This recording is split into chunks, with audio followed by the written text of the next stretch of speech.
Good morning students. मैं Neha Srivastava, government Jubilee inter college Gorakhpur से। बच्चों, आज हम क्लास 10th के chapter number 4 carbon and its compound को स्टार्ट करेंगे।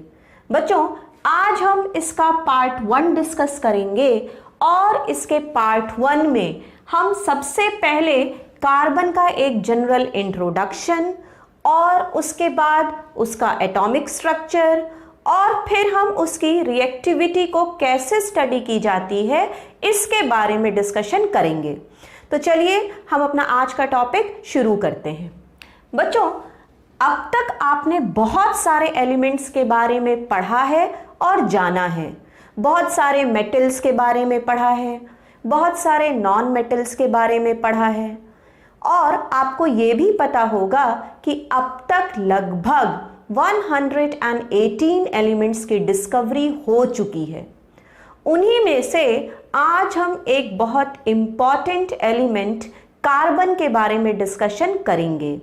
बच्चों, कार्बन एक नॉन मेटल है और कार्बन हमारे डेली लाइफ में बहुत ही यूजफुल एलिमेंट है।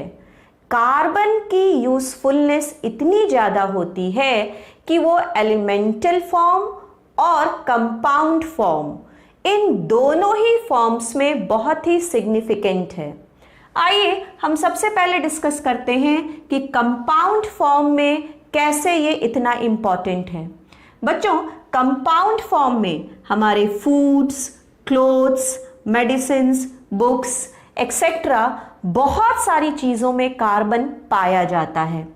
फिर ऐसा कोई इस अर्थ पर लिविंग ऑर्गेनिज्म है ही नहीं जिसकी बॉडी में कार्बन प्रेजेंट ना हो।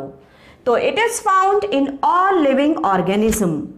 यहाँ तक कि हमारी ह्यूमन बॉडी में भी कार्बन कार्बोहाइड्रेट, प्रोटीन, फैट्स के फॉर्म में पाया जाता है। बच्चों, इसके अलावा कार्बन अर्थ क्रस्ट पर भी कंपाउंड फॉर्म में पाया जाता है। अर्थ के क्रस्ट पर कार्बन कंपाउंड फॉर्म में लगभग 0.02% की प्रेजेंस शो करता है। इस फॉर्म में ये कार्बोनेट्स, बाइकार्बोनेट्स और एक वेल नोन एग्जाम्पल कोल और पेट्रोलियम के फॉर्म में हमें मिलता है। फिर आपको पता है कि हमारे एटमॉस्फेयर में बहुत सारी गैसेस होती हैं। इन्हीं गैसेस में एक बहुत इंपॉर्टेंट गैस है कार्बन डाइऑक्साइड गैस और ये 0.03% कार्बन डाइऑक्साइड गैस हमारे एटमॉस्फेयर में पाया जाता है। बच्चों, ये कार्बन डाइऑक्साइड गैस भी कार्बन का एक कंपाउंड फॉर्म ही है। अब आइए इसका एलिमेंटल फॉर्म कैसे यूजफुल है इसको डिस्कस करते हैं। बच्चों, एलिमेंटल फॉर्म में डायमंड और ग्रेफाइट। डायमंड का यूज आपको पता है कि ये ज्वेलरी के फॉर्म में यूज होता है और ग्रेफाइट जैसे पेंसिल के लेड में यूज होता है। तो ये दोनों डायमंड और ग्रेफाइट में कार्बन अपने एलिमेंटल फॉर्म में पाया जाता है। तो बच्चों, इस तरह से हमने देखा कि कार्बन कंपाउंड और एलिमेंट दोनों ही फॉर्म में हमारे लिए बहुत यूजफुल है। वो अलग बात है कि इसकी परसेंटेज बहुत कम होती है। तो कम परसेंटेज होते हुए भी हमारी डेली लाइफ में कार्बन एक बहुत ही यूजफुल नॉन मेटल है। आइए अब हम इसका एटॉमिक स्ट्रक्चर डिस्कस करते हैं। बच्चों, कार्बन को हम C सिंबल से रिप्रेजेंट करते हैं और कार्बन के एक एटम में 6 प्रोटॉन्स होते हैं, 6 इलेक्ट्रॉन्स होते हैं और 6 न्यूट्रॉन्स होते हैं। बच्चों, प्रोटॉन्स पर आपको पता है कि पॉजिटिव चार्ज होता है और इलेक्ट्रॉन्स पे नेगेटिव चार्ज होता है और न्यूट्रॉन्स न्यूट्रल होते हैं या हम कह सकते हैं कि इन पर कोई भी चार्ज प्रेजेंट नहीं होता है। आइए अब हम देखते हैं कि ये प्रोटॉन, इलेक्ट्रॉन और न्यूट्रॉन कार्बन के एटम में कैसे डिस्ट्रीब्यूटेड होते हैं। बच्चों, ये जो प्रोटॉन है, 6 प्रोटॉन, ये कार्बन के सेंटर में जो न्यूक्लियस होता है उसमें पाया जाता है और इसी प्रोटॉन के साथ में 6 न्यूट्रॉन्स भी न्यूक्लियस में ही पाए जाते हैं। तो न्यूक्लियस में प्रोटॉन्स और न्यूट्रॉन्स ये दोनों प्रेजेंट होते हैं। अब डिस्कस करते हैं कि ये इलेक्ट्रॉन्स कहाँ पाए जाते हैं। तो ये इलेक्ट्रॉन्स कार्बन के न्यूक्लियस के बाहर जो शेल्स होते हैं उसमें डिस्ट्रीब्यूटेड होते हैं। बच्चों, कार्बन के न्यूक्लियस के बाहर 2 शेल होते हैं। पहला शेल के शेल होता है और दूसरा शेल एल शेल होता है। के शेल में आप देखिए 2 इलेक्ट्रॉन्स हैं और एल शेल में आप काउंट कर लीजिए 4 इलेक्ट्रॉन्स है। तो इस तरह से कार्बन के ये जो 6 इलेक्ट्रॉन है उनका डिस्ट्रीब्यूशन 2-4 के फॉर्म में होता है। 2 इलेक्ट्रॉन्स के शेल में पाए जाते हैं और 4 इलेक्ट्रॉन्स एल शेल में प्रेजेंट होते हैं। तो आपने इस तरह से देखा कि 6 प्रोटॉन, 6 इलेक्ट्रॉन और 6 न्यूट्रॉन कहाँ कहाँ पाए जाते हैं। प्रोटॉन और न्यूट्रॉन कार्बन के न्यूक्लियस में पाए जाते हैं और इलेक्ट्रॉन्स के और एल 2 शेल में डिस्ट्रीब्यूटेड होते हैं। अब डिस्कस करते हैं कार्बन का एटॉमिक नंबर। बच्चों, atomic number is number of protons और आपको पता है कि कार्बन में 6 प्रोटॉन्स होते हैं, तो हम कह सकते हैं कि कार्बन का एटॉमिक नंबर भी 6 होता है। अब निकालेंगे उसका एटॉमिक मास। बच्चों, किसी भी एटम का एटॉमिक मास निकालने के लिए हम उसके प्रोटॉन्स और न्यूट्रॉन्स के नंबर्स को जोड़ देते हैं। तो कार्बन में 6 प्रोटॉन होते हैं और 6 न्यूट्रॉन्स होते हैं। तो इस तरह से 6 + 6 मिलकर के कार्बन का एटॉमिक मास हमने निकाल लिया। कितना होता है? 12 होता है। और यहां पर आप देखिए electronic configuration. What do you mean by electronic configuration? Electronic configuration is actually distribution of electrons in various shells. तो इलेक्ट्रॉन्स का डिस्ट्रीब्यूशन किस तरह से अलग अलग शेल्स में होता है, इसी को हम कहते हैं इलेक्ट्रॉनिक कन्फिग्रेशन। तो आपको अभी बताया कि कार्बन के एटम में 2 शेल्स होते हैं, के शेल और L shell. K shell contains 2 electron and L shell contains 4 electron. Therefore, its electronic configuration is found to be 2-4. तो इसका इलेक्ट्रॉनिक कन्फिग्रेशन हो गया 2-4। तो इस तरह से आपने एटॉमिक स्ट्रक्चर को देखा और कार्बन का एक जनरल इंट्रोडक्शन देखा। अब चलिए हम कार्बन की रिएक्टिविटी को समझने की कोशिश करते हैं। बच्चों, किसी भी एलिमेंट की रिएक्टिविटी को समझने के लिए सबसे पहले हमें ये समझना होगा कि एलिमेंट स्टेबिलिटी को अटेन करने के लिए क्या करना चाहता है। अब ये स्टेबिलिटी क्या होती है? बच्चों, हर एक एलिमेंट नोबल गैस की तरह इलेक्ट्रॉनिक कन्फिग्रेशन को अटेन करना चाहता है और नोबल गैस की जो इलेक्ट्रॉनिक कन्फिग्रेशन होती है वो स्टेबल इलेक्ट्रॉनिक कन्फिग्रेशन होती है, क्योंकि noble gases they are not reactive, वो रिएक्टिव नहीं होते हैं। क्यों नहीं होते? क्योंकि वो स्टेबल होते हैं।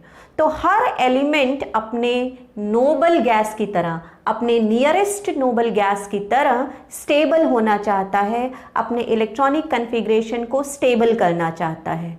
तो आप देखिए यहाँ पे reactivity of an element is explained as their tendency to attain a completely filled outer shell. वो अपने आउटर मोस्ट शेल को कंप्लीटली फिल करना चाहता है जिससे उसकी इलेक्ट्रॉनिक कन्फिग्रेशन उसके नियरेस्ट नोबल गैस की तरह हो जाए और वो स्टेबिलिटी को अटेन कर ले।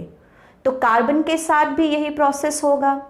अब कार्बन भी अपने नियरेस्ट नोबल गैस की तरह इलेक्ट्रॉनिक कन्फिग्रेशन को अटेन करना चाहेगा। बच्चों, आपको कार्बन की इलेक्ट्रॉनिक कन्फिग्रेशन बताई गई है कि कार्बन के K शेल में 2 इलेक्ट्रॉन होते हैं और L शेल में 4 इलेक्ट्रॉन होते हैं। तो अब कार्बन स्टेबिलिटी को अटेन करने के लिए अपने आउटर मोस्ट शेल, अब कार्बन का आउटर मोस्ट शेल कौन सा हुआ? दूसरा शेल या L शेल। तो कार्बन अपने आउटर मोस्ट शेल या एल शेल में प्रेजेंट अपने जो 4 इलेक्ट्रॉन्स हैं या तो उनको डोनेट करेगा या तो उनको एक्सेप्ट करेगा। तो आइए देखते हैं कि कार्बन अगर अपने outer most shell which is L shell, ये है कार्बन का K shell which contains 2 electrons and this is L shell containing 1 2 3 4 electrons. तो अगर कार्बन अपने outer most shell L shell में प्रेजेंट 4 इलेक्ट्रॉन्स को डोनेट कर दे तब क्या होगा? बच्चों, अगर कार्बन अपने आउटर मोस्ट शेल में प्रेजेंट इन 4 इलेक्ट्रॉन्स को डोनेट करना चाहे तो क्या वो डोनेट कर सकता है? बच्चों, आपको बताया गया है कि कार्बन के न्यूक्लियस में प्रोटॉन्स होते हैं और प्रोटॉन्स और इलेक्ट्रॉन्स चूंकि अपोजिटली चार्ज होते हैं, इसीलिए इनके बीच में बहुत ही स्ट्रॉन्ग अट्रैक्शन फोर्स काम करता है। तो ये प्रोटॉन्स अपने इलेक्ट्रॉन्स को तेजी से अपनी तरफ खींच के या बांध करके रखते हैं। तो कार्बन के आउटर मोस्ट शेल में प्रेजेंट क्या ये 4 इलेक्ट्रॉन आसानी से जा पाएंगे? अगर इनकी दूरी बहुत अधिक होती तो सोचा भी जा सकता था, लेकिन कार्बन का आउटर मोस्ट शेल दूसरा ही शेल है and this second shell is very close to nucleus. ये न्यूक्लियस के बहुत अधिक पास है, इसीलिए कार्बन के प्रोटॉन्स अपने इलेक्ट्रॉन्स को बहुत तेजी से अपनी तरफ खींच के या बांध के रखते हैं। तो अगर आपको ये 4 इलेक्ट्रॉन निकालने पड़े तो आपको क्या करना होगा? आपको उस अट्रैक्शन फोर्स को ब्रेक करना होगा, जिसके लिए आपको बहुत अधिक एनर्जी देनी पड़ेगी, which is practically not possible. To remove 4 electrons large amount of energy is required, और इतनी अधिक energy under normal condition is not possible. इसलिए ये स्ट्रक्चर अनस्टेबल हो जाएगा, या दूसरे वर्ड्स में हम कहें कि carbon has no tendency to donate its 4 electrons present in outer most shell और एल शेल। कार्बन अपने एल शेल में प्रेजेंट 4 इलेक्ट्रॉन्स को डोनेट नहीं कर सकता। अब आइए हम देखते हैं कि अगर वो डोनेट नहीं कर सकता तो क्या उसकी टेंडेंसी एक्सेप्ट करने की है। बच्चों, अगर कार्बन बाहर से 4 इलेक्ट्रॉन एक्सेप्ट कर ले तो क्या होगा? पहले से ही उसके आउटर मोस्ट शेल में 4 इलेक्ट्रॉन्स हैं, बाहर से 4 और आ गए, तो अब कितने हो जाएंगे? अब हो जाएंगे उसके आउटर मोस्ट शेल में 8 इलेक्ट्रॉन्स। तो आप देखिए 4 इलेक्ट्रॉन्स पहले से थे, 4 बाहर से आ गए, तो now its outer most shell जो कि एल शेल है उसमें टोटल कितने इलेक्ट्रॉन्स हो जाएंगे? 8 इलेक्ट्रॉन्स। अब कार्बन के इस एटम में टोटल कितने इलेक्ट्रॉन्स हो जाएंगे? 2 इलेक्ट्रॉन हो गए के शेल के और 8 इलेक्ट्रॉन हो गए एल शेल के, एंड टोटल मेक्स 10 इलेक्ट्रॉन। तो टोटल 10 इलेक्ट्रॉन हो जाएंगे और 6 प्रोटॉन्स के लिए 10 इलेक्ट्रॉन्स को बांध के रखना बहुत मुश्किल काम हो जाएगा। तो ये भी स्ट्रक्चर पॉसिबल नहीं है। अब देखिए 6 protons can't hold 10 electrons, therefore structure will become unstable. तो इस तरह से हमने देखा कि अगर कार्बन 4 इलेक्ट्रॉन को डोनेट करना चाहे अपने आउटर मोस्ट शेल से तो उसको बहुत अधिक एनर्जी की जरूरत होगी, वो भी पॉसिबल नहीं है। अगर कार्बन 4 इलेक्ट्रॉन बाहर से एक्सेप्ट करना चाहे तो उसके प्रोटॉन्स के लिए 10 इलेक्ट्रॉन्स को होल्ड करके रखना, बांध के रखना पॉसिबल नहीं है।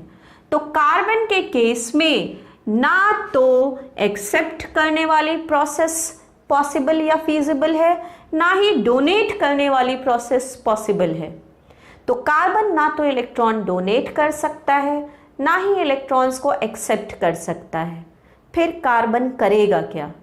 तो बच्चों, इस केस में किसी भी एलिमेंट के पास एक ही ऑप्शन बचता है, और वो ऑप्शन क्या है कि वो अपने इलेक्ट्रॉन्स को शेयर करेगा, ना डोनेट करेगा ना एक्सेप्ट करेगा। तो कार्बन अपने इलेक्ट्रॉन्स को शेयर करेगा। और आपको पिछले क्लासेस में बॉन्ड्स के बारे में पढ़ाया गया है, पिछले चैप्टर में भी आपने बॉन्ड्स के बारे में पढ़ा है, और पढ़ा है कि बॉन्ड क्या होते हैं। बॉन्ड एक तरह का अट्रैक्शन फोर्स होते हैं। तो कार्बन जब अपने इलेक्ट्रॉन्स को आउटर मोस्ट शेल में प्रेजेंट इलेक्ट्रॉन्स को शेयर करेगा तो शेयरिंग से दो एटम्स के बीच में जो अट्रैक्शन फोर्स डेवलप होगा उस अट्रैक्शन फोर्स को हम कहेंगे कोवेलेंट बॉन्ड। तो कार्बन के केस में क्या हुआ, कार्बन अपने चार के चारों इलेक्ट्रॉन्स को शेयर करेगा। क्यों शेयर करेगा, क्योंकि कार्बन जब अपने चारों इलेक्ट्रॉन्स को शेयर कर लेगा तो क्या होगा, तो उस केस में कार्बन की इलेक्ट्रॉनिक कन्फिग्रेशन अपने नियरेस्ट नोबल गैस नियॉन के तरह की हो जाएगी और कार्बन स्टेबिलिटी को अटेन कर लेगा। तो कार्बन इलेक्ट्रॉन्स को शेयर करने के बाद जो बॉन्ड बनाता है उसको हम कहते हैं कोवेलेंट बॉन्ड। बच्चों, सिर्फ कार्बन ही अकेला ऐसा एलिमेंट नहीं है जो इलेक्ट्रॉन्स की शेयरिंग करता है। कार्बन के अलावा भी बहुत सारे ऐसे एलिमेंट्स हैं जो इलेक्ट्रॉन्स को शेयर करते हैं और स्टेबिलिटी को अटेन करते हैं, जैसे नाइट्रोजन, हाइड्रोजन, ऑक्सीजन, बहुत सारे ऐसे एलिमेंट्स हैं, सल्फर। तो बहुत सारे ऐसे एलिमेंट्स हैं जो इलेक्ट्रॉन्स की शेयरिंग करते हैं और कोवेलेंट बॉन्ड बनाते हैं। तो कार्बन की कोवेलेंसी या कोवेलेंट बॉन्ड किस तरह से बनते हैं, इसको स्टडी करने से पहले आइए हम कुछ और मॉलिक्यूल्स की स्टडी करेंगे। और इन मॉलिक्यूल्स की स्टडी करने के लिए, गड़बड़ हो गया, रुक जाओ।